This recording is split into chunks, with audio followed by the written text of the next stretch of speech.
Coming up, we talk about Illuminations coming to an end, Splash Mountain gets a new sponsor, we lament about 19 new things coming to Disney World in 2019, and we give our review of the Full House episode where they go to Walt Disney World.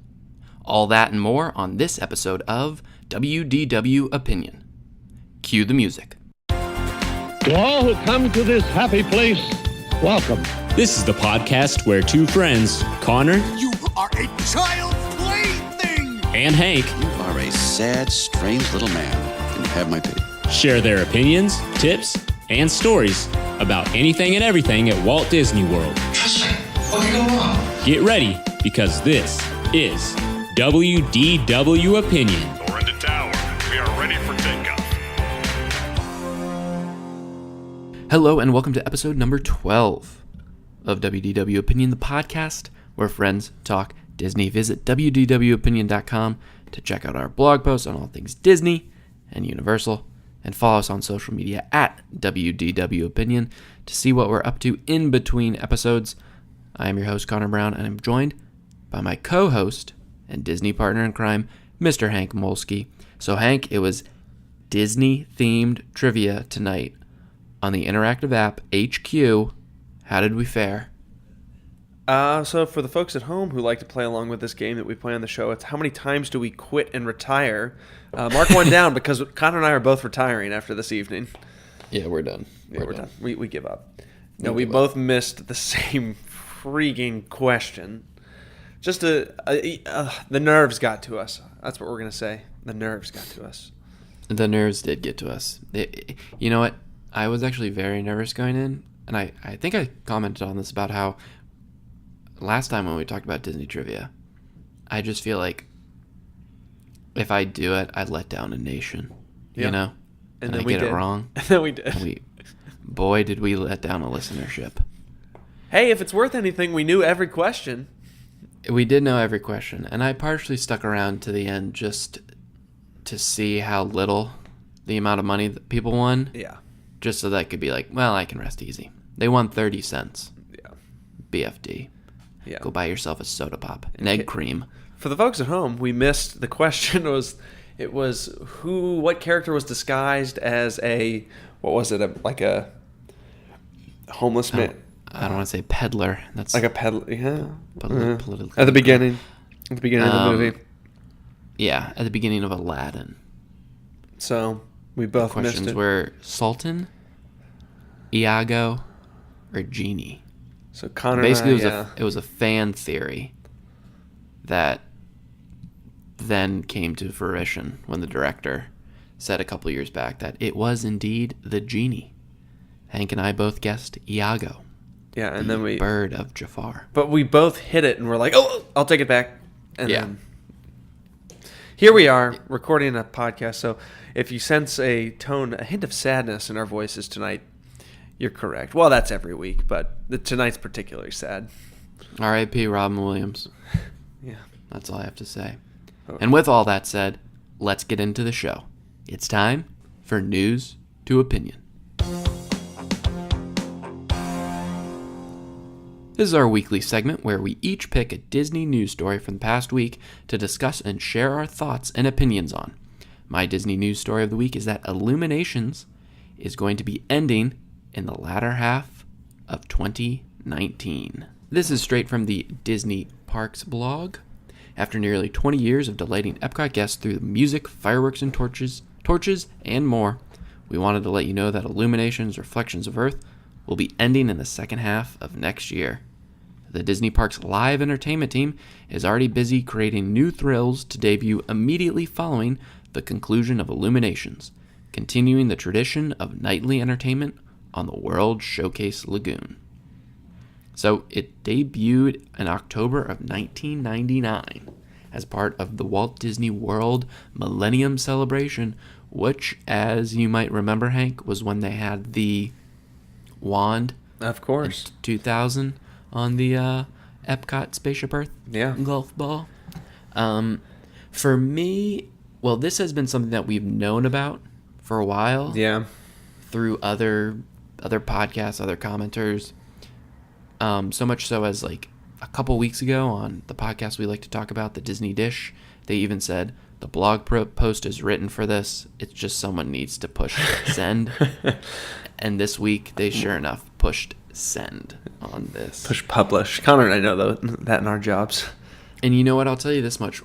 When we've heard enough definitive voices saying it'll be going away in the near future, I think this was easier for me to handle. Yeah. Because I will say, of all the nighttime spectaculars, all the nighttime shows in Disney World, this is definitely my favorite. Oh, wow. I don't know why, but yeah. it just is. I definitely like it better than Fantasmic. It's better than anything that Animal Kingdom's been able to muster up the past few years. And I guess you haven't grown attached to Happily Ever After yet, and Wishes is no longer there. So by default, there you go. But I even like this more than Wishes, I think.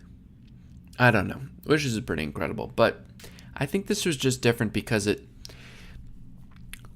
Wishes' big appeal, and now Happily Ever After's big appeal, is immersing you completely in Disney, right? Everything it's about is Disney shows, is Disney attractions and stuff like that. Ooh. And Illuminations basically just takes you out of Disney, and it's a great show and story from start to finish that has no ties to Disney, that just goes to their storytelling abilities. Yep. But when I say no ties to Disney, I mean no Disney characters or stuff like that. Yeah. Yeah, it is really special in that way. Yeah. Oh, I love it. You don't realize how long and connected it's kind of been with the park. It just kind of feels like something. And then another thing that this makes you realize too, when you read that release, and it's a year and a half away, it really is like when we say a part of the park, it's a big change. Mm-hmm. I mean, you think sometimes people don't think of fireworks shows as like really deeply connected to the park. Oh yeah, change the fireworks, change the projection mapping, that type of thing, swap things up. No, this is a big deal. It's been there for 20 years. They've been working on it for a long time, and they still got maybe another 12 months to go before it's open. Because what did they say, like late summer, early fall? To run to the end of summer 2019. End of summer, which we're technically in summer right now still, are we not? Autumn is the 22nd? 21st, 22nd? Yeah, so we're almost... Yeah, so it could be today. It could be a year from today. It's literally a year. They announced it a year in the making, yeah. Yeah.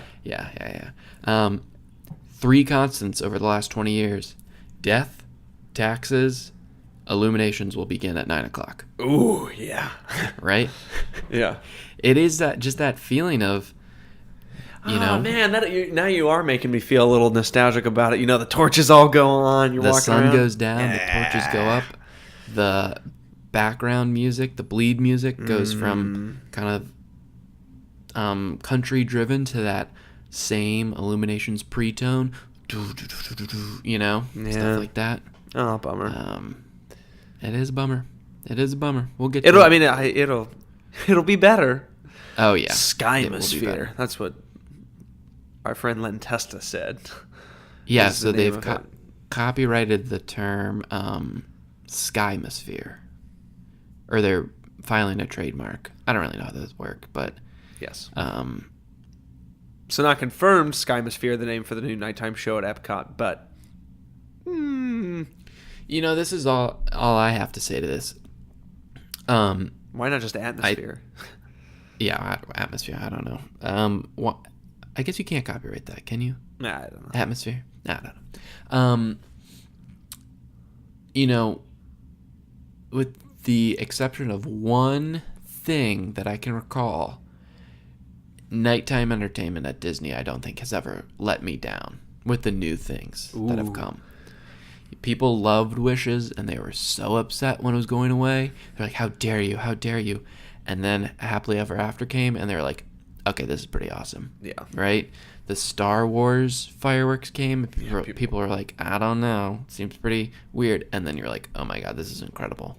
Yep. The things that came to Hollywood Studios for Christmas time, the projection mapping, stuff like that, they were like, I don't know. It's awesome. The only exception I have is Rivers of Light, which I really don't like at all. I thought you were going to say the Jungle Book. Rivers of Light's kind of bleh as well. Yeah. The Jungle Book was the replacement because they couldn't get Rivers of Light right. Because they couldn't start it. Yeah. So I think don't fret that it's going away. Be excited because something incredible will be coming. Yeah. And I can pretty much guarantee that it will be a good replacement. Oh, I can't wait for that. And we've talked about it on the show before. The drones, the drone work is going to be something truly. Well, I mean, even with the word atmosphere, they're going to do something with it. Like it's going to be big.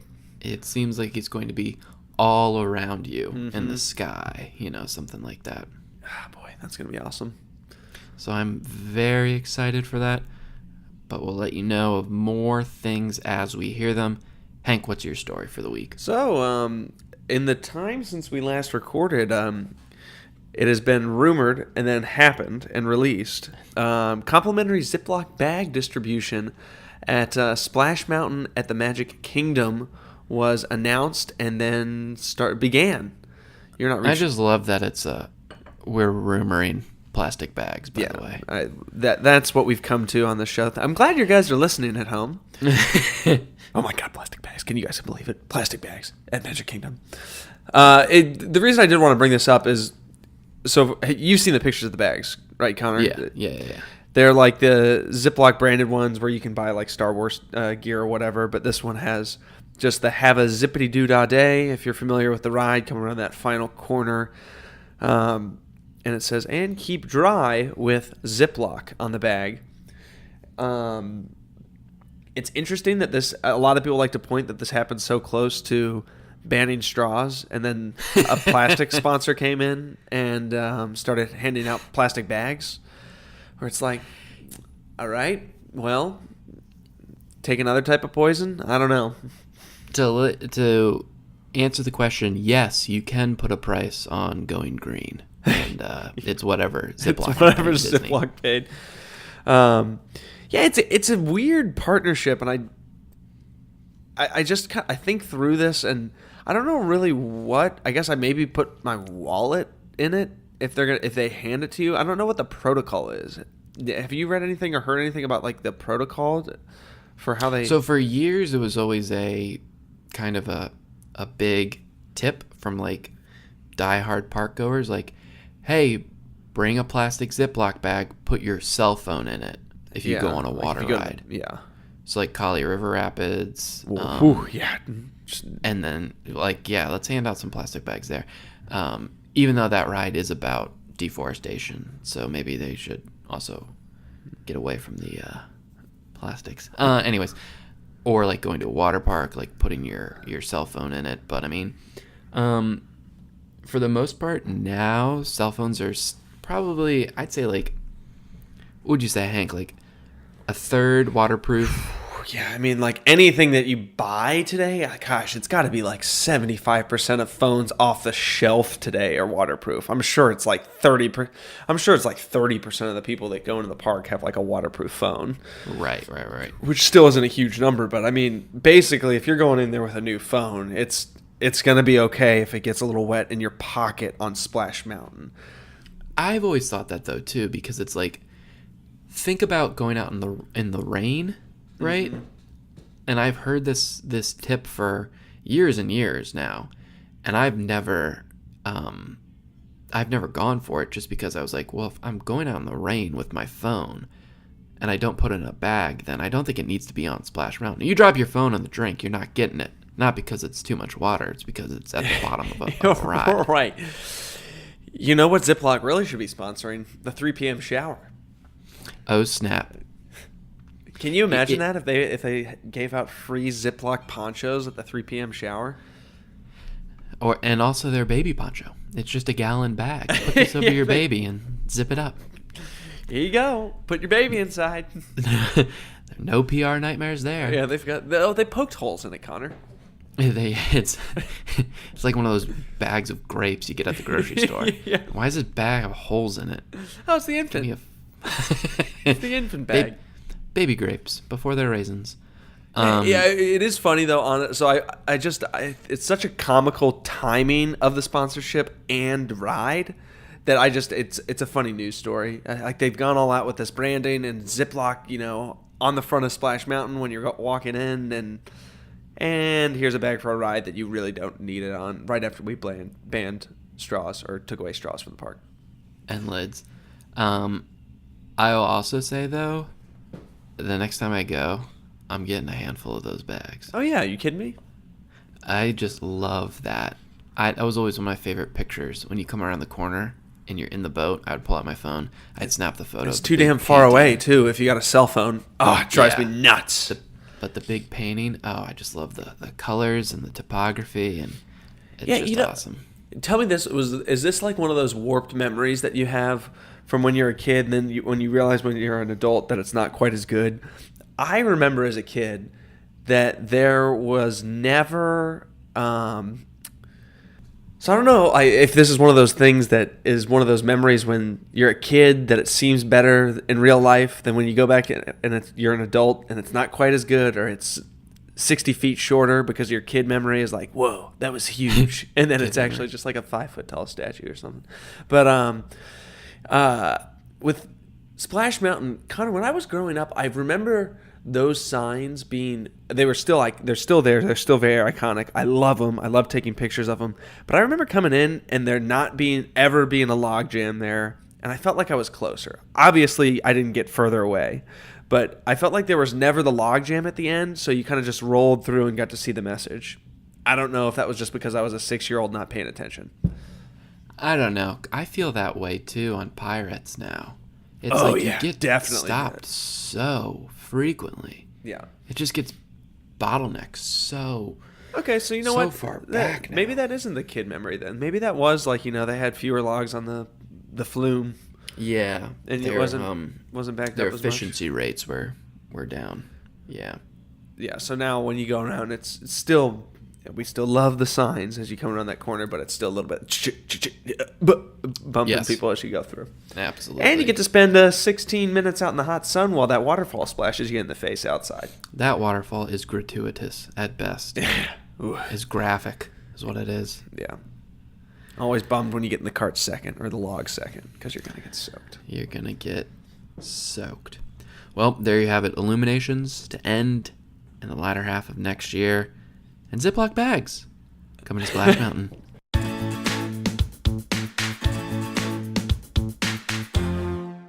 For our middle segment, we'll be talking about a post written on the Disney Parks blogs, where Disney shared 19 magical, new, and limited-time experiences coming to Walt Disney World Resort in 2019.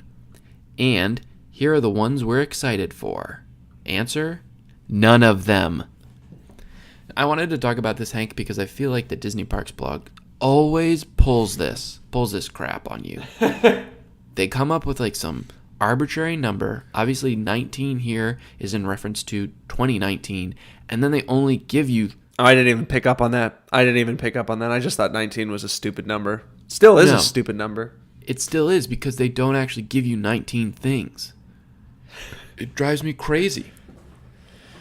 Oh, boy. Is it even worth listing out all 19? No, we can just list the ones that we hate the most. But I'll give you an example of what I'm talking about. So it'll be like, starting January 18th, number 1, in honor of the true originals, Mickey and Minnie Mouse, Mickey and Minnie's Surprise Celebration will bring new music, dancing, and all sorts of other fun to Magic Kingdom Park. And then they list 2 through 5 as parts of that.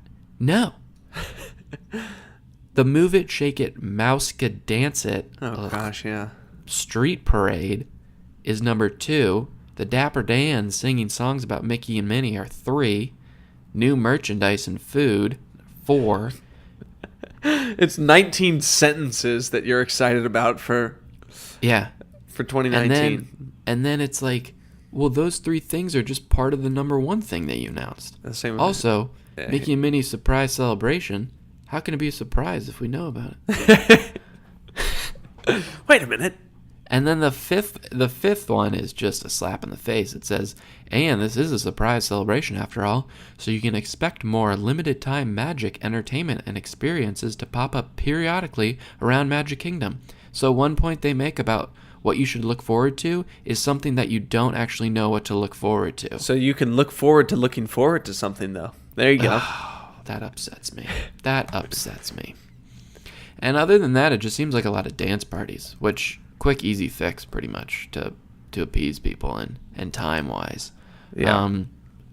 I will say, so The Incredibles are coming to Hollywood Studios as Pixar Place, which is where you used to go to get on to Toy Story Midway Mania and go and meet Woody and Buzz. That's becoming a municipal burg city block, which is where The Incredibles are from. You'll be able to meet them there. At the end of the block, a party will be held for Mr. Incredible. Hunter, you're listing these off like it's one big thing. It's actually separate numbers. How dare you? Those were 9 things you should look forward to. I just listed, by the way, even though it was only 2 sentences. They broke them up into 9 different points. My favorite one, though, and you bet I don't like characters. I think I've talked about this before. I especially hate face characters. Oh boy. I'm very creeped out by them. I don't want to speak to them, right? Mm-hmm. But you bet your bottom dollar I'll be getting a pic with Edna Mode. Oh, yeah. I saw her this summer. Oh, forget it. Oh, that's right. Oh, forget about it. I'm taking a photo with her. Well, that's a fake face character. That's like a, she's got a head block on or whatever you want to call it. Head mask. Yeah. It's hard plastic, though. Well, there are certain characters that come out when you're like, they kind of aired that in. They kind of mailed that in. Yeah. Edna seems pretty awesome. Yeah, I agree. And then there was another thing they said, also in Pixar Place. Oh boy. This is point number 9, by the way. Look for clues to whereabouts of the youngest Incredible, the mischievous and multi-powered Jack. Seems like this is going to be like a Agent P World Showcase. How you look for Perry the Platypus. Yeah. Kind of thing. Kind of reminds me of riding California Screamin', or the Incredicoaster now. Yes, in it's definitely that's what Disneyland, it's where yeah. They reskinned California Screamin', the outdoor roller coaster out in Disney's California Adventure, and along the ride, Jack's like little. It's not an animatronic. It's like just statues are hidden like throughout the ride. Not hidden. They smack you right in the face, but you kind of like. Well, spot there are them multiples throughout, because he's multiplies. shape-shifting. Yeah. It's cool though. Oh yeah. Definitely a neat effect on the ride, especially for not having to spend much. Everyone seems to like that ride too. Yeah, it looks great. Yeah. I'll ride it someday. Coming to point 11, coming to Animal Kingdom, in Discovery Island, Hakuna Matata time dance party. So another dance party. A couple other points. Nothing. Oh, Food and Wine's back again. Oh, Festival of the Arts is back again. Epcot Flower and Garden coming. The Lightning McQueen Racing Academy, which has already been announced. Meeting someone. And then point 19 is literally things that already exist.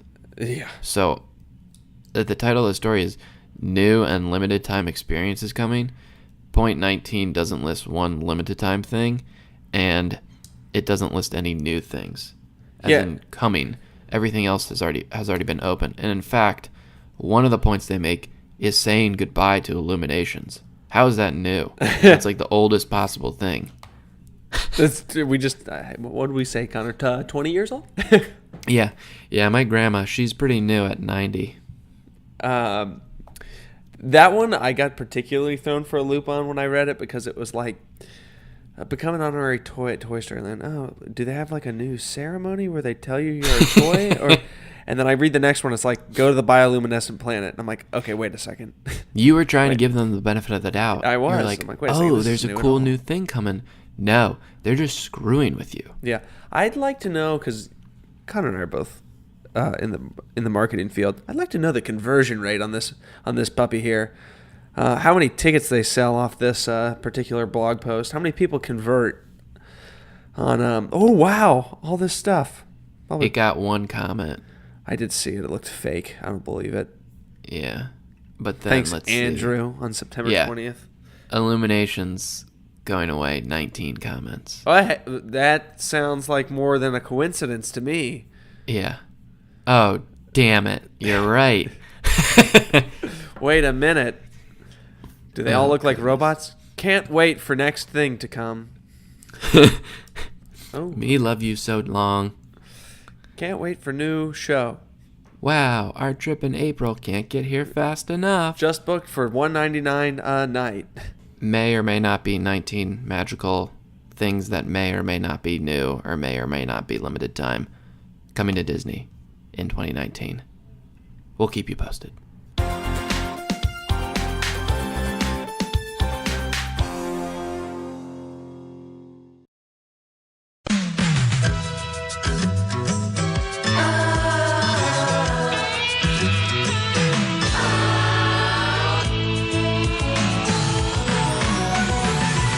Whatever happened to predictability? The milkman, the paperboy. Welcome to 1993, May 11th, 1993 to be exact, which is when part 1 of Full House's trip to Disney World aired. The gang from San Francisco wasn't the only TV family who visited the House of the Mouse in the early 90s either. In fact, one of Disney's best marketing tools in this era was welcoming TV shows who would film episodes of their characters visiting the Disney parks. Shows like Blossom, Family Matters, Roseanne, Boy Meets World, and Sabrina the Teenage Witch all had Disney-centric episodes. And while some were better than others, the one that sticks out to Hank and I the most is the Full House episode, which is why we'll be reviewing it first in what may become a recurring segment on the show. We'll be asking, whatever happened to predictability, the milkman, the paperboy, the evening TV, today on WDW Opinion. So Hank, who's your favorite Full House character? Definitely not Michelle Tanner. I'll say that. Oh, much. wow. Brett. Can't You stand came her. out of the... I do Gates like firing. Stephanie a lot. Stephanie is- She's got some good sass. She How developed. rude. She developed into she was a good shot. Like when she was very young, I thought she was very talented, very funny, good timing. I will admit, Aaron and I actually watched Fuller House for a season when it came back on Netflix. I did too, don't worry about it. Okay, I actually turned it on while we were getting ready for your wedding in the Airbnb. Do you remember that? Oh wow, no, I Yeah. don't remember that. I put it on the big TV Boy, and oh everyone boy. was watching. Yeah, that's well. Yeah, so with that thought, I would also say Jesse. Do really, really like Jesse. And if you go back and you watch Fuller House, and you see most of these, and this is not, maybe it's mean. Most of these characters have not had work since the show. Like they just have not been acting. So it's interesting to see who has progressed as an actor, an actress, and who has degressed. Or Yeah, you can definitely tell. yeah, who, you can tell. And I gotta say this much: John Stamos acts around everyone in circles when that show's back on the air. But he's also the one that's had the most acting. Correct. After. I mean, He was on for... so likable. Yeah. I mean, He it's is. insane. And you still see that in the old one too. So Oh, yeah. Mine's Joey. yeah, how could you? Cut it out. He's Wood. he's better in the original. Let's say that. Yeah. You can put on a couple pounds. So Hank and I both watched it, the part 1 and 2 of Full House. Yeah, we're gonna do both parts on the segment today. We won't make you wait. We won't make you suffer through a whole week. Yeah, because it's not like you can watch it since it's been out for 25 years. It's on Hulu. You can watch it on Hulu. I took copious amounts of notes. Well, let's go. So basically, we're just going to dive in to talking about the episode, kind of breaking it down, talking about some things that stick out, some little history tidbits and stuff like that. I will say, to start on the Full House boat, best theme song ever? Yeah, that's a tough thing to agree to. Yes. It's a solid theme song. Yeah, it's amazing. It's one where Friends is pretty good. When you hear it, I mean, you can sing along to it. Yeah. No doubt about it. Yeah. And I feel like peak late 80s, early 90s. Oh, even though this episode came out 16 days before I was born, I just feel like it's perfect 1990s. Oh, yeah. You know what I mean? For sure. I mean- Absolutely. ABC Family. Oh, God. It is good. So basically it starts out with a cold opening, and their cold openings were so weird because it literally had nothing to do with anything, which I know is the point of a cold opening, but it's like, it's a family and there's a story, you know? Yeah.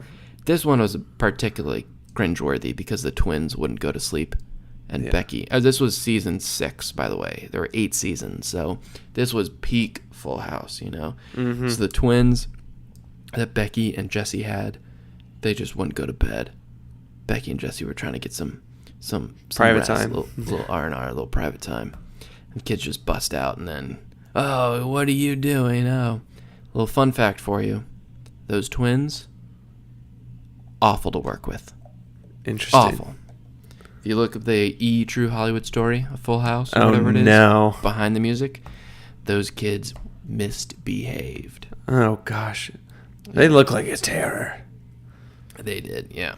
And then boom, cold open over. Thank God, because it was awful. Goes into the theme song. Let me just comment one other thing on the opening sequence. Okay, go ahead. At the very end, when they're on the picnic. Yep. Right? First time I ever noticed this. Michelle grabs a loaf of bread out of the basket. Fakest bread I've ever seen in my life. Oh, no. See, Connor really took some detailed notes. Worst prop ever. I'm going to have to watch that again. Oh, my God. Maybe just watch it in the middle of the show. No. Yeah, go for it. So, and then we start, Vicky, who Danny is currently dating. She's leaving. Danny's upset. And, Michelle and Stephanie are doing some stupid argument over candy, and this is important because this lays the seeds of a little strife between Michelle. Deeper struggles to ensue in this 2-part episode. But I want to comment on Vicky, Danny's girlfriend. Yes. What are your thoughts on Vicky, on the character? Well, here's the thing: is that with sitcoms, especially in this era, personalities had to be like really big, and over the years like they snowball, and this happens on every TV show where they get like more and more violently themselves. Like if the show's bad or not super sophisticated and planned out. And Full House, love it to death. The characters like spiral into like a parody of themselves by the end of it, as a lot of shows do, even the ones that you love. I love The Office. Some of the characters are so ridiculous by the end of the thing. Oh, absolutely. So her wild, goofy, crazy character or whatever, I mean, I don't know if those are the right adjectives, but it matches whatever Danny's become at that point in the show. I can't stand her. Oh, I know. I hate her so much. Yep. So much. Yep.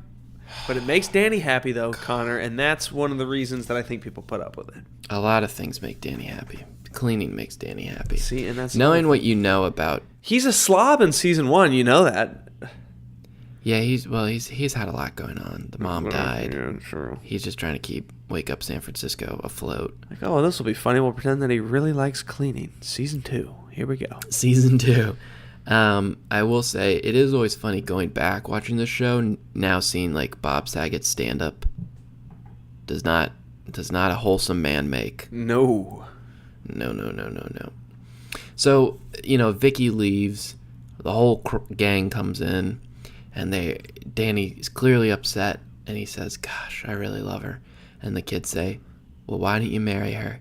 And he says, "It's not that easy." And then the craziest cutaway ever, just goes back up to Jesse, running up the stairs. Like, oh, okay, all right. Well, apparently we're not going to dive into that, of why it's not easy.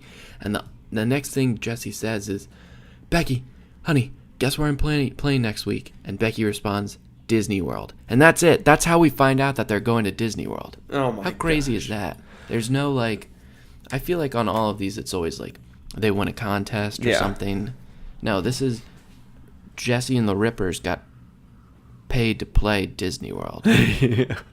Which struggle to find work in San Francisco. And then they're like, hey, you get to play in front of Cinderella's castle. Which isn't like a show. Yeah. That doesn't happen. Bands don't just book.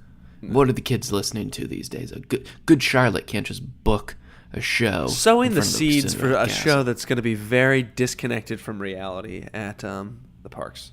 Yes, that's a great point. Oh, I think God, it Connor, lays. yeah, the I know where these groundwork for notes that. are going because you are going to track every time that they bounced inappropriately between parks. I can't wait. I can't wait to hear this. I have a whole page of that. Okay, It just doesn't make any sense. But Get him on the plane. Let's get him to Florida.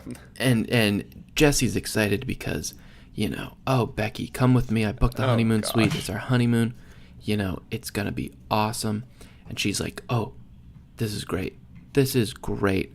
And then all the stars align, and everyone comes up to the main bedroom. Joey, Danny, and it's like, oh, all of a sudden, Wake Up San Francisco is in reruns, so I can go. The kids have off school this week. I don't know why, but it's spring break or whatever randomly. Joey's like, oh, Jesse, I talked to the radio station. We can stream live from Underwater. Disney World. No problem. We can do this. And he's just like, what? And all of a sudden, every single person can go. And they're going to Florida now. Yep. And I feel like this always happens with Full House. It's like they have the starting point and the ending point, the writers do, and they have no idea how to connect the two. So they're just like, just make something up. Screw it, it's Doesn't for matter. kids. Screw it, it's for kids. And of course, Danny is says to Kimmy, I'm sorry, but the Tanner family budget is already pretty tight. You can't come. And then the next scene, they cut away to the Grand Floridian where they're staying in a 19-room suite, which is the most expensive hotel room on property. And apparently, the Tanner budget has just been blown out of the water. Yeah. Or Jesse paid for it. We don't really know. It's all We don't really know. undisclosed. But he commented on the budget, right? Yeah. Oh yeah. And then the next thing we know is they're in the most expensive hotel on property. Had time to find a printer somewhere in Disney World as well. Yes, because they step outside and they immediately run into Donald and Goofy, which would never happen, by the way. Never happen. All right, there's your never would happen counter. Would never happen. We're already over like 20. But Danny has taken the time to draw out personalized itineraries for everyone, which they immediately throw away. Danny hands it to them, and they all throw it in the garbage. And this, sir, is my first audible gasp of the episode. Oh gosh. How dare they? Yeah. All that hard And they're work. just gonna be flying blind into the episode, Yep.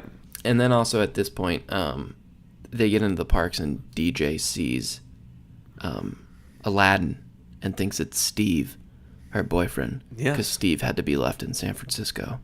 And this is a recurring theme that we'll see throughout the episode. Yes. But do you know why this is funny? Why she sees Steve as Aladdin? Yes, I do. Want to educate our readers?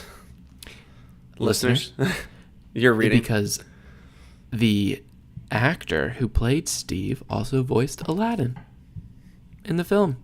He did not sing, though. I went ahead and listened to some of the singing parts to see if that was actually him. It's not.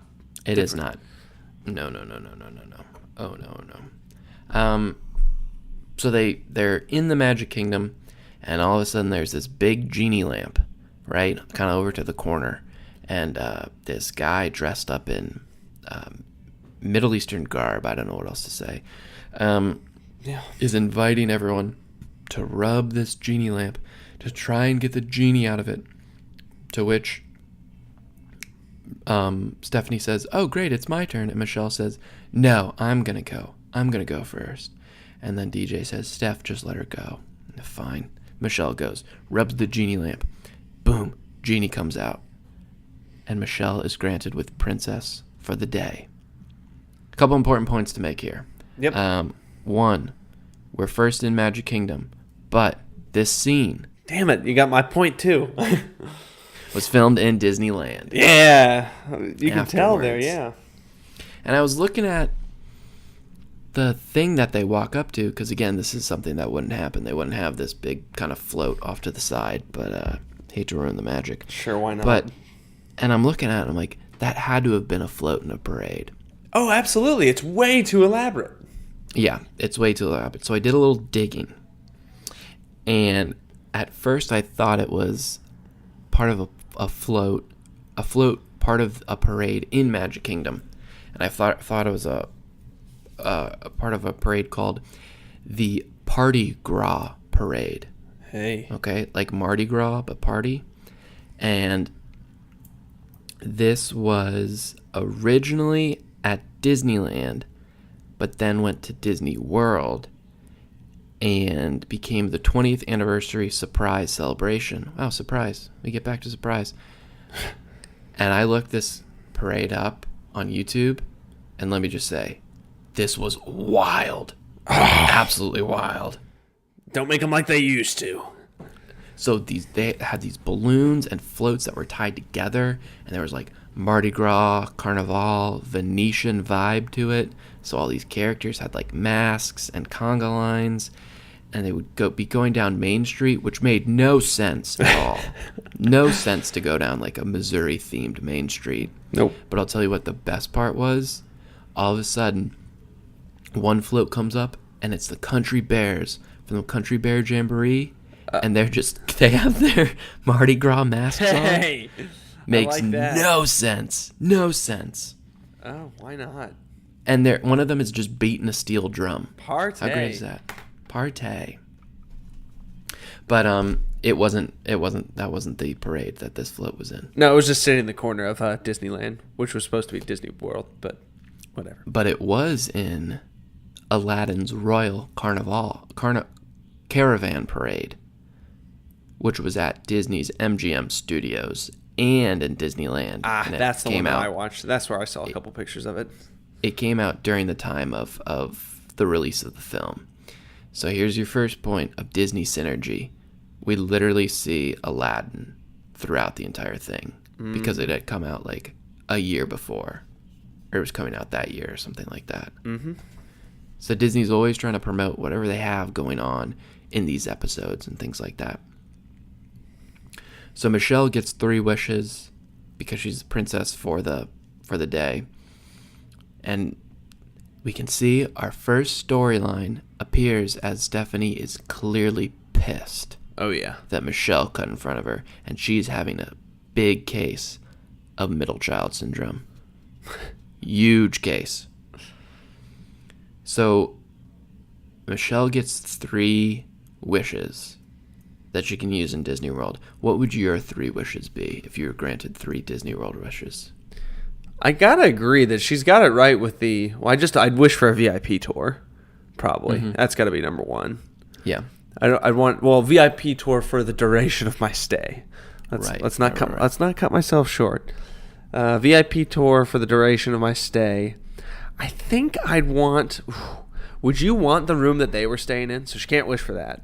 Or would you go over water at the Polynesian? Would you go over water at Copper Creek? Or would you? I think you got to pick the Cinderella Royal Suite. Oh shoot! I blew it. Yeah, absolutely. Stay in the park. Except, stay in how does it- Cinderella Castle. I want to hear more about what that stay is like up there. About like what time you get to go to bed and stuff. How loud it is with the fireworks. If Tinkerbell's getting dressed to go down the zip line in your room. No, you don't get to go into it at that point. I will say there's a guest relation cast member that sits at the bottom of the stairs or the elevator or whatever, and they're just like graveyard. Like if you need anything in the middle of the night, Oh my! they have to help, and it's just a normal guest relation cast member. Wow. And my friends told me that, yeah, it's like a sweet job because you say hello to everyone, you walk them up to the room, then you go down that desk and you work the graveyard shift and you just watch Netflix all day long. Yeah, because no one ever needs anything. No, and then they wake up and you're How like, could you all not right, pick that room. Yeah. time to go. What other? Would you tour the world? Would you switch rooms, or would you go Cinderella Suite the whole time? No, I think I would change it up. I think I would probably do. I think I'd do a night up there, and then maybe stay somewhere like an overwater place for a couple nights. Yeah. Like, I think, like, staying one night there is just perfect. Yeah. And then I'd, pick, like, another one. I'd pick, like, the Jumbo Suite or whatever. Yeah, that's the one I was going to say. That's like... Yeah, at Animal Kingdom. I just love that hotel too much. I might try and see if I could get a big house in Golden Oak, the $1 million immunity. There you go. Hey, then it's a genie. Oh, I haven't picked a third wish though, Connor. I got to think about this. My third wish, apart from obviously the first one being, walk onto every ride. Mm-hmm. My third wish would be I get to close a ride forever. Oh, you're evil. I'm a man who knows what he wants. It's Stitch, isn't it? You bet your sweet ass it is. Oh no. I don't want an opinion on what replaces it. I just want it closed, and I want to be known in the history books that I'm the man that closed it. Connor Brown got his wish. I'm gonna go with I would pick my third wish if it had to be like Disney related. If I'm not, it has to be Disney World related. I'm gonna go 65 and sunny, no rain every single day. Oh, a weather wish. Yeah. Interesting. So I've got the VIP tour, the room I want, and 65. You wouldn't up it to 72? I guess it's because I've been stuck. It's 93 degrees outside today. I'm getting a little overzealous. Maybe like 72. Yeah, we'll go. I would like a little sweatshirt weather, but then you can't. Splash Mountain's not as enjoyable. Let's get back to the show. Yeah, right. 72. So my favorite part about this whole sequence is after Michelle asks her first wish, the genie just basically starts giving her logistics in front of the whole crowd. Like, hey, be sure to... She just stops mid-sentence and says, oh, and don't forget, come back here to Main Street this afternoon so you can ride on a float in our big grand finale parade. And he's just telling everyone this in broad daylight. Like, oh, don't forget. How could I forget? You haven't told me anything yet. Yeah. Which I always thought was interesting. Then, cutaway. Boom. Joey. He's in the animation studio at MGM, which was actually a real thing. Like, they made real movies there and stuff. Mulan was worked on. Wasn't Bolt made there? On. I think Bolt was a little too old, but something. A couple other ones. And he's meeting an old animator friend who works there. He says, all right, I'm going to go get some coffee for you, Joey. Okay. Joey draws himself, and then the cartoon comes to life. And this is definitely the point of the story that was just like, damn it. All right, we got to give Joey a storyline. What are we doing? He'll draw something and something will happen. All right, fine. We'll spend 3 minutes on that. That's fine. So his cartoon comes to life. Spends 3 minutes mimicking him, and then his animator friend comes back and hands him a cup of coffee in a genie mug. Synergy. Oh, didn't even notice it. You got to, man. You got to. And then we get to the Germany Pavilion at Epcot. Vicky is sitting at the fountain. Ugh. And a parakeet flies up to her. And a parakeet could not last in Florida. I don't know where this thing came from, but it makes no sense. Lands on her finger. But the funny part about this sequence is you can clearly see the people behind her are being held in the Germany Pavilion. Yes, I did. Yes, I had the same exact note. Because you're like, oh, there's extras walking around, but directly behind her, there's just a rope, and people are just googly-eyed, oh, something's happening. Yeah, they were there for a full week filming this, so I think everyone there was well aware by this point that they were in for some Full House magic, which it just goes more to my point later on about how none of this could have happened. But once that parakeet lands on her finger, we cut to Danny, who sees her, and he does the classic pulling off of the sunglasses move. Oh, yeah. Danny Tanner does that a few times, yeah. Damn, Vicky. And then something stupid happens. I don't know. There was some sort of mariachi band or whatever the Germans do. And trying to ask her to marry him doesn't work. Boom. Cut to Fantasyland. Where now there's a big sign of Michelle that says, welcome to our princess of the day, Michelle Tanner.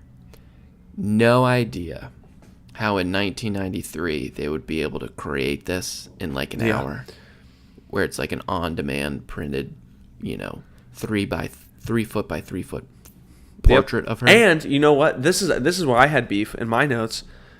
Did Did Danny just not have a say in putting her Who signed that his release? 6-year-old daughter's photo up in the park? Like, Who signed that release? I mean, we got a lot of that- problems with there being no parental supervision this episode, but I particularly found that funny where it was like, oh, the daughter's the princess of the day, and we're going to take her and do lots of things behind closed doors. That you're not even going to have to approve of it. That would not happen in 2018. I'll tell you that No, much. sir, it would not. That storyline would not happen. But I do like seeing. I love seeing 1990s Disney World in these things, like especially in Fantasyland where you see the Skyway, like the buckets. Yeah. It is pretty cool. Yeah, the Skyway was cool because at that point in Fantasyland, you see the Skyway. You see Dumbo when it was right in the middle of everything. Yep. And there's just things that happen about, since we're talking about like the 90s Disney World, there's subtle things that happen there that make you just think like, simpler times where, Jesse's like, I'll meet you on the dock. It's not like, I'll text you when I get done with this thing. It's like, I got to meet you on the dock later. Well, we could say that also most inconveniences that occurred at 1990s sitcoms could easily be solved with a text message. Oh boy, yeah. Pretty much every storyline in Seinfeld. Michelle's missing. Text her. There she is. But once we see this sign, we realize that Michelle has basically become a grade A, pardon my language, biatch. Yeah. No doubt about it. It's gone to her head. Rides carousel 9 times. She's just mad with power. She demands that the girls ride it like 10 times in a row. And then Stephanie's like, okay, let's go to Splash Mountain. Like any And sane Michelle- person would say. Yeah, like, but you know why Splash Mountain is brought up? And the Oh, yeah. carousel is just mentioned as a carousel. Brand new ride. Brand spanking new ride. You can even tell, too, when they were Signature. filming it. Everything looks crisp on Splash Mountain. Oh, yeah. Had that new water smell. You know what I mean? Yeah, new log smell. Freshly that's- cut. That's Fresh timber, water baby. right there. Fresh timber. Fresh timber. Ooh, that's fresh red clay from Georgia. It was nice. And then we cut to like Mickey and Minnie's Toontown Fair, Toonton, and Jesse gets the twins a present because he's just coming back from rehearsals. No way he could have had those ears made that quickly if Nope. he was already running late, you know? Yep. It's kind of like one of those things where you're like, oh my God, I'm 30 minutes late to me and my wife's anniversary for my band that's playing. Wait a second, let me just stop off at this pottery class, bang out a quick pot, Yep. kiln. That and then reminds give it me. to my kids. That reminds me. I was just talking about this today at work. That reminds me of this guy that came into this event. We were waiting on this, just like a person that we worked with to show up for this event because he was speaking at it. Showed up to the event like 30 minutes late with an ice cream cone in his hand. It's like Jesse shows up with a hat like, sorry I'm late. Had to stop and get these ears made. The guy shows up 30 minutes late. Ice cream cone. What are you eating? Jujube. So you got the call that I was in a car accident? And you stopped off for candy? Oh, God. Thanks, Kramer. Oh, look, great ice cream. Thanks for being 45 minutes late. So Jesse then has to run away because he has to go film or record his radio show with Joey, which apparently a radio show can stream from Florida to San Francisco. I didn't really get that. Hey, I'm gonna stop by Magic Kingdom really quick. Now I gotta go back over to Epcot. And then I'm gonna go into Epcot in the Living Seas in an aquarium and record a radio show. No boy. Like, okay. So, we cut to the Living Seas, and Danny is eating, I don't know, I guess it would be lunch with Vicky, and he's about to propose, which begs the question, could this be the worst place in Disney World to propose? In this restaurant? Next to, like, Pinocchio Village Haas, or just, like, stopping in the bottleneck of Fantasyland. Well, and I might be wrong about this, Connor might correct me, but I think the joke is still largely in play. Erin goes, because Erin, my wife, had never been to this restaurant. She's like, whoa, is that still there? And I go, yes, and it's never changed. No, it hasn't. I mean, I think it's, yeah. I was surprised that the cast member was wearing a different outfit than when I went. I'll say this about the Coral Reef restaurant. I went there once. It's very cool. It is interesting to be eating fish and staring at fish. It's like you're doing something wrong. Yeah. The salmon dish that I have was delicious. I did get incredibly sick the next day. Oh, no. Don't know if that was the fish or just a bug, but something happened. Yeah, it's not a great place to propose. No, it's not. So at this point, we're back in Fantasyland. They're like, no, we're not doing the carousel. We're going on Splash Mountain. And then Michelle just goes missing. Mm-hmm. Right? The girls turn around. Michelle, where are you? You know, because the Princess of the Day just has no supervision at all from anyone. No supervision. And then Danny gets a phone call at Coral Reef. I don't know how they got patched through. How did they know he's at Coral Reef? Yeah, go ahead. No possible way of knowing how to get in touch with the girls. And then because they threw their itineraries away at the beginning of the episode, how would they know that Danny's at the Coral Reef and that they're in Magic Kingdom? No way of knowing. The episode ends. A child is missing in Disney World. Awful. Just awful. Yep. Episode 2 opens with cast members in Adventureland interacting with Michelle, which would also never happen if a child was lost. Oh my God. They wouldn't be like, oh, let's play. Yeah, we can have fun. Yeah, no, don't worry about it. And Snow White comes up to her and says, go ahead. Oh, it's time for your next wish. What would you want it to be? Not, hey, could you find my father for me? No, it's, I'd like a tea party with Mickey and Minnie. Yep. And she just goes, she's out of control. All right, whatever. Also, now's as good a time as any. Worst actress ever. That Snow White character. Snow White is just not good. Absolutely abysmal. Not good. I guess it was the B Squad that day. Yeah, I don't know what happened. I don't know if they were like, let's get a cast member to do it, and then they're like, oh shoot, all our good cast members actually need to be in the park. She seems like a parade Snow White, you know? Yeah, or it's like, we'll give her the B Squad Snow White that's never been on camera before because we can't sacrifice our good one. No. Heaven forbid. Yeah. Heaven forbid. And there's another storyline where Jesse and Joey get stuck in the aquarium after they're done recording because Joey's afraid of sharks. I just feel like that was a time suck. I'm not going to comment on that at all. Yeah, because they got in with no problem. Yeah, go ahead. So as soon as the tea party starts, like even before the tea is poured, Michelle now apparently gets upset and wants her wish back because she wants her family to be with her. To which I would say, you made your decisions. Tough luck, You made kid. your bed. Now you have to lie in it. Drink that tea. But because Jesse was stuck in the aquarium because Joey was afraid of sharks, he ended up not getting to meet Becky at the dock at the Grand Floridian. So Becky's pissed. Oh boy. So he immediately, is able to win her back, though, because he starts singing a song on the lobby piano in the Grand Floridian after screaming her name in the lobby, which is just so rude on so many levels. But playing the piano is pretty rude, too. Oh, he played one song on the piano. All right, we're back together. No big deal. So somehow Danny and the girls are able to meet. I'm going to backtrack, Connor. I'm going to backtrack.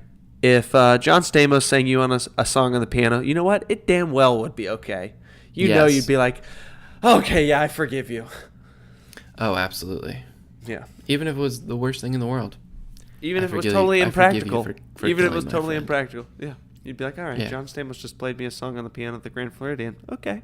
I'm Where'd okay he with that. get a piano? Yeah. Where'd that piano come from? All right, back to the story. Danny and the girls find Michelle, and then somehow they make it over to MGM, Hollywood Studios. No idea how. God knows. But they make it there in time to see that Aladdin parade I was talking about. And then they show up late to the Indiana Jones epic stunt spectacular, yet still manage to be sat in the first 5 rows. Yeah. It's literally they sit down and the show starts, and they're in the 5th row. Would never happen. Never happen. DJ, again, sees the Indiana Jones stunt performer and thinks it's Steve.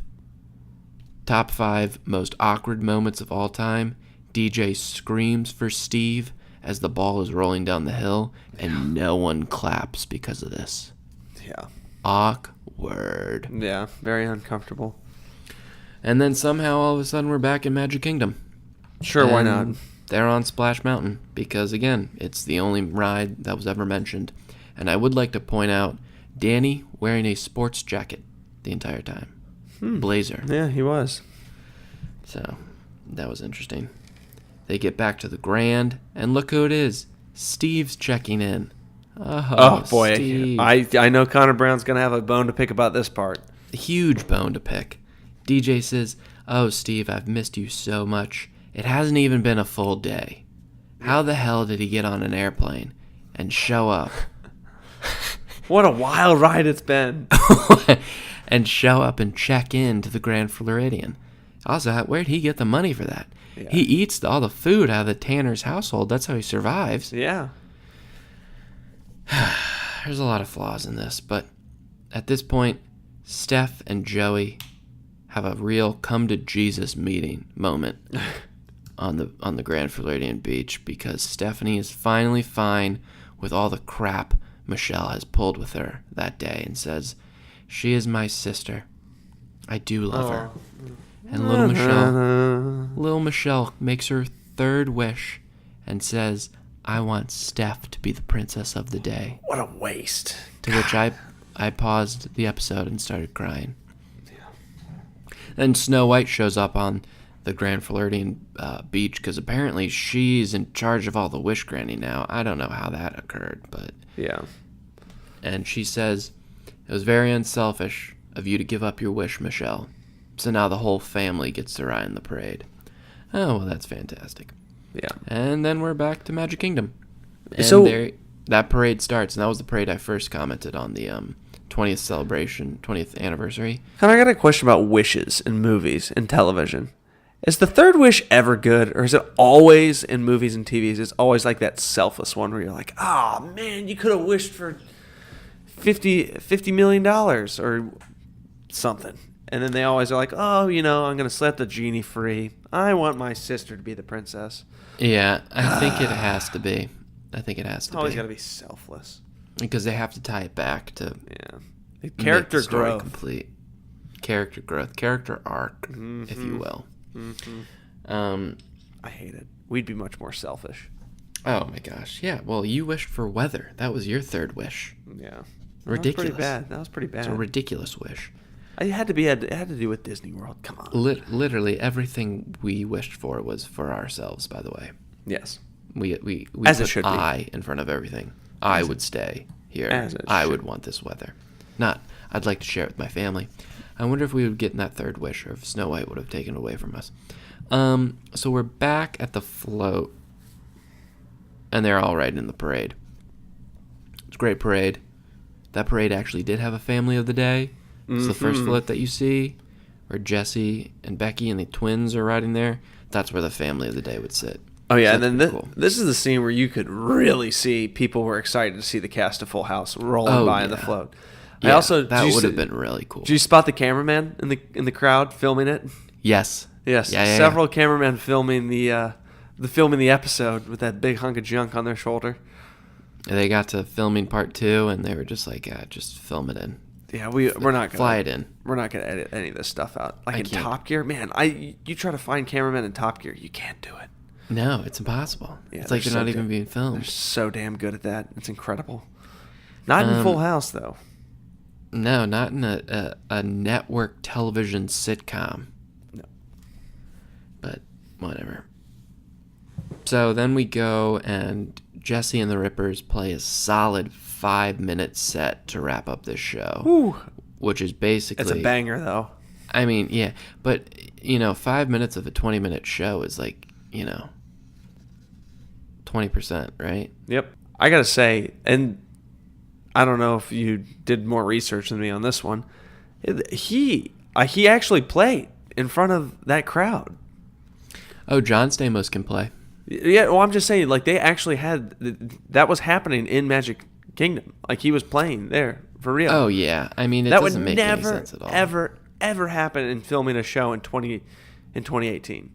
Oh, if they, yeah. You know what I mean? They wouldn't. They'd either post produce it or be after the hours of the park were closed or something. But you could tell that it was actually happening. I mean, I wonder if it was a cast member family kind of thing. Yeah, it could have been. Sometimes they do that. But I mean, there's a lot of stuff that you could just show up to and attend that week because there's Oh, tons yeah. of. If you go on the internet, there are tons of pictures of people I was there the day that the Full House was filmed. That is pretty cool. Yeah.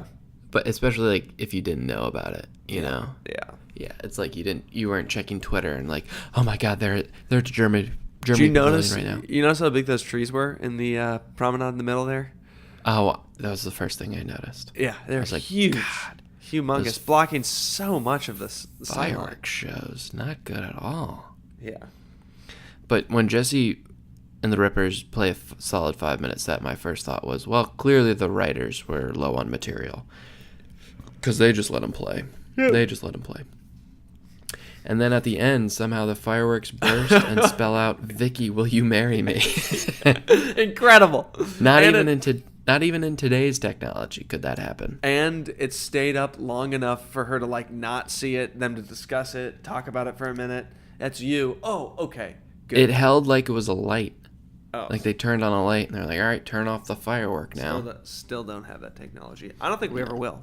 No, we won't because it's impossible. The drones can spell it out, but we'll move away from fireworks by then. Maybe it was drones. Cutting edge drones. Way to go, Danny Tanner. Way to go. And my biggest thing was somehow in the mix of this action-packed day, which could never happen, going from all these parks, having all these, sequences, eating at all these restaurants, exploring all these things, being in a parade, seeing a concert, seeing fireworks. How the hell could Danny have had the time to plan out those fireworks?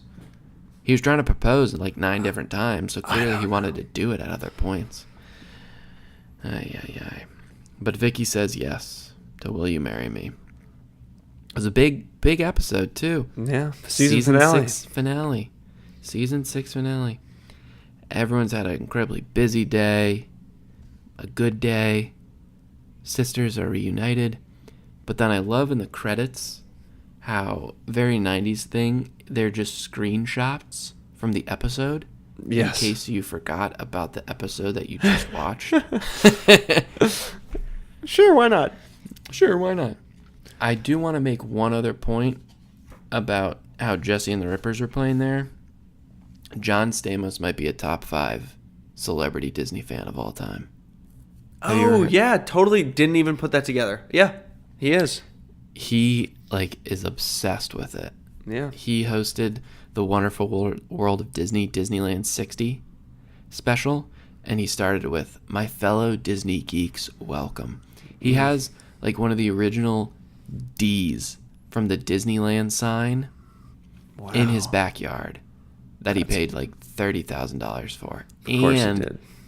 An original Dumbo the Flying Elephant car. That's incredible. In his backyard. He's right up there with NPH, isn't he? Oh, yeah.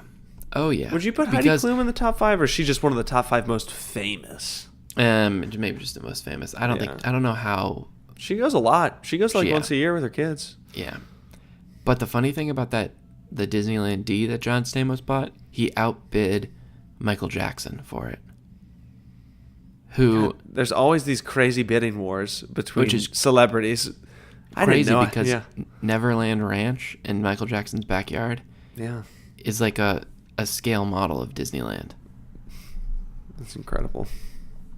But John Stamos loves that. In fact, he was in the Kokomo music video that the Beach Boys did, which is the theme song for Cocktail, Tom Cruise movie. Mm-hmm. And that music video John Stamos is just in the background playing the steel drums. That music video was filmed at the Grand Floridian. How about it? There you go. The more you know. So, for all the flaws that I pointed out about this episode, Please and say how the sentence that I hope you're going to say. none of it could have happened, I had a smile on my face watching it. I was going to say, as we just spent the last 30 minutes criticizing the hell out of this thing, that's why it's the best Full House episode. Oh, yeah. I mean, it is. Top 5 Full I hope House all time. everyone that's stuck around to the very end of this podcast is going to get the payoff here. Best Full House episode ever. Oh, yeah. I mean, I don't know. They're at I Disney feel World. like... Come on. I feel like... Come on. The thing with Full House, and I love Full House, the thing with it is it is so out there. Not out there. It's just like, well, that could never happen. That could never happen. That could never happen. And you could literally say that about every single episode. And this one just so happens to be the end-all, be-alls of that couldn't happen. And they did it at Disney World. Yes. And I loved every second of it. Yeah, it brings on that full, like we said at the beginning, that 90s nostalgia, vintage Disney World. Splash Mountain had just opened up. Aladdin's in the parks. It's we're in the peak revival of Disney. Aladdin's coming out. This is the golden era. I mean, it was an era where Hank and I grew up in, Yeah. So it was like, it wasn't Disney. It was just part of our lives. Mm-hmm. It was just watch Aladdin all the time. Watch reruns of Full House when I was a kid. I remember that. Going to Disney at this time when it was like this. There was just so much that I loved it. I remember looking on the TV guide because for me... Oh, the TV guide. Oh, wow. Well, I meant like the actual guide button on the TV, not the never mind. Don't worry. Sorry. I remember like looking because we'd get through every day when we get home. Full House was on ABC Family at 3:30, so we'd always watch that when we got home from school. Oh yeah. I would look out like weeks and weeks and weeks and see like when's the Disney World on? When's the Disney World one coming on? Oh my gosh, next Thursday and Friday. I would do the same exact thing. The Disney World's on next Thursday and Friday. I knew we were getting close. We're on season 6. Mark your calendars. Yeah, Friday. That was a big event. Full House is on. Disney World episode. Yeah. Well, I think this was good. This was a good talk. I love watching these old school ones. I think we'll do some more of these. Yes. We got some interesting episodes we'll have to do. Blossom. Oh. Family Matters. Urkel. Would love to see Urkel in the parks. We need to watch the Blackish one. Haven't watched that show, but Blackish one. They went to Disney. They Disneyland for Modern Family. Modern Family, Disneyland. Yeah. I would love to watch the Roseanne one. Yeah, that'd be a good one. That's definitely the biggest show that has ever gone there. Actually, Modern Family was quite big, but Roseanne was... Full House was huge, too. Those are the 3 big ones, for sure. Roseanne was massive in the 90s, though. Oh, my God, yeah. Yeah. I think we should watch them all. Boy Meets World, Sabrina the Teenage Witch, love them. Yes, sir. So that's our 2 cents on the Full House episode. You can watch it on Hulu, rather, parts 1 and 2. Or Dailymotion. Or Terrible Dailymotion. quality. Terrible quality. Watch it on Hulu. Watch the commercials. Bite the bullet. End of season 6, as we are saying. But that is going to do it for us this week. As always, thank you so very much for listening to the show. Be sure to rate and review us on iTunes, Google Play, or wherever you listen to podcasts. And share this show with someone you think might enjoy it. If you like what you heard today, then you've been listening to the WDW Opinion podcast. If by chance you didn't like what you heard today, then you've been listening to Serial. For Hank, I'm Connor. We'll see you real soon.